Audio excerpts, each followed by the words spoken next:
What's up, guys? We're back. We're here today in the Hollywood Casino Hotel in Lawrenceburg, Indiana. We drove about 8 hours today to get here, staying right across the street from the racetrack.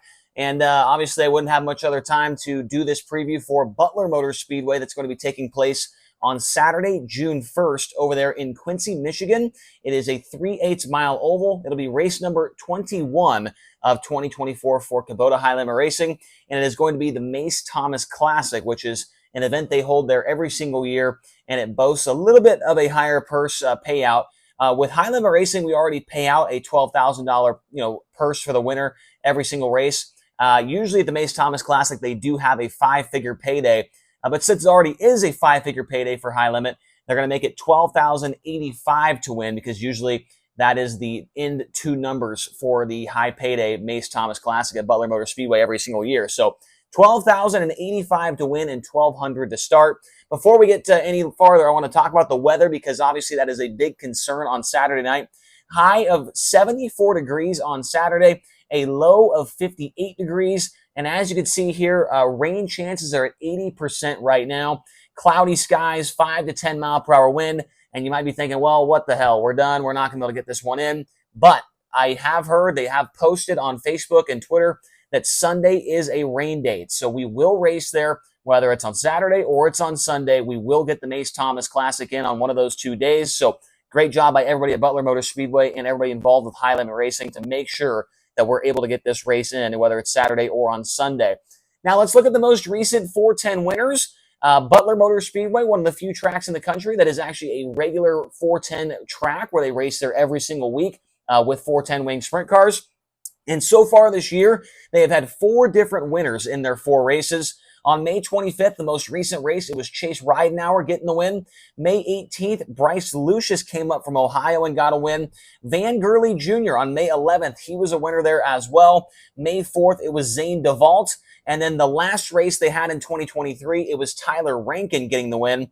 And then the most recent touring ring sprint car series that went through there was the All-Star Circuit of Champions in 2023. The winner of that one was Tyler Courtney. Before that, from what I could find, the All-Stars and the Outlaws, nobody had been there since like 2016. So that is the most recent data for a winged touring sprint car series going into its 410s at least. I know that, Great Lakes Super Sprints goes through there.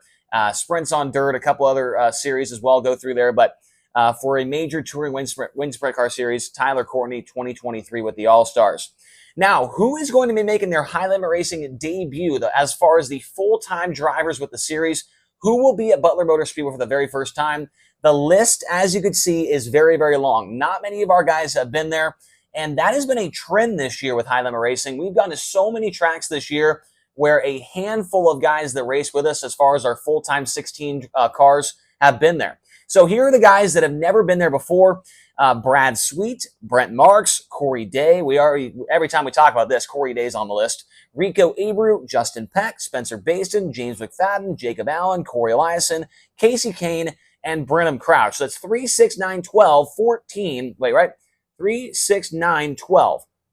And so 4 of our guys have been there in the past. I think it's Tanner Thorson, Zeb Wise, Tyler Courtney, and Chris Wyndham. That's it. So Sunshine, as far as that points battle goes with Brad Sweet, he does have the upper hand in that department. He has at least been to this racetrack before.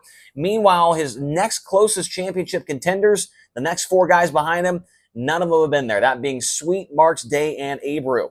So, but here's the other part where Brad Sweet does have an advantage over Tyler Courtney. When we look at 3/8 mile podiums so far this year with High Limit Racing, Brad Sweet does have the most. We've had 4 races so far this year on 3/8 mile racetracks. Brad Sweet has been on the podium every single time. Tyler Courtney has a podium. Spencer Baston has a podium.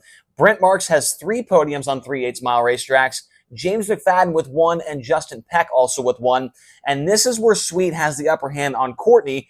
He has an insane 1.25 average finish on the 4 races so far this year at 3/8 mile ovals. Brad Sweet has been absolutely unbelievable on these types of racetracks, but he's never been to this one before. So it should be interesting to see which one of those 2 finishes ahead of the other as far as Sunshine and Sweet. They come into this race, well, they go into Lawrenceburg tomorrow with an 8-point difference between the 2. Now let's look at the drivers who we know will be there that are not full-time with the series, And we got a decent list here. I know we're missing a couple of guys, but I was running out of room and wanted to make sure I had the stuff at the bottom as well. So far that we know is going to be there, Kyle Locke, Josh Turner, Bobby Elliott in car number 5E, Max Stambaugh. I'm not sure what car he's going to be in, either the 5M or the 71H, not exactly sure.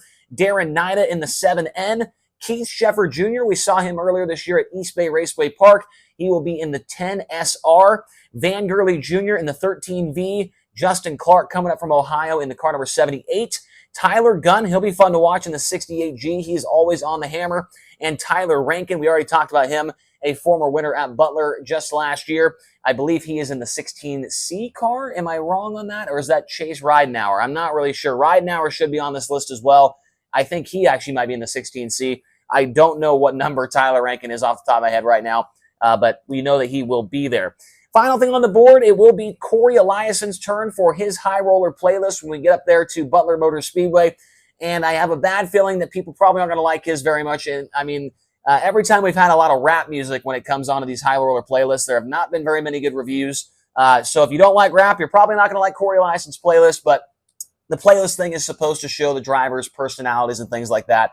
And it has done a really good job of that so far this year. So Corey Eliason, you'll be listening to his music on Flow, or if you're going to the racetrack, you'll be hearing it on the speaker system at Butler Motor Speedway. So looking forward to getting there. Another new track for myself. It'll be on Saturday, June 1st, unless we have a rain date on Sunday. The Mace Thomas Classic, race number 21 with Kubota Highlander Racing. We hope to see you there. If you can't make it, make sure to watch on Flow Racing. If you're watching this video on Flow Racing, appreciate your support. If you're watching on YouTube, make sure to comment down below. Let us know if you're going to be there. Who do you think is going to win? Also, hit the subscribe button. It is free. And hit the like button. It helps out a lot. Appreciate all your guys' support, and we'll see you again here soon.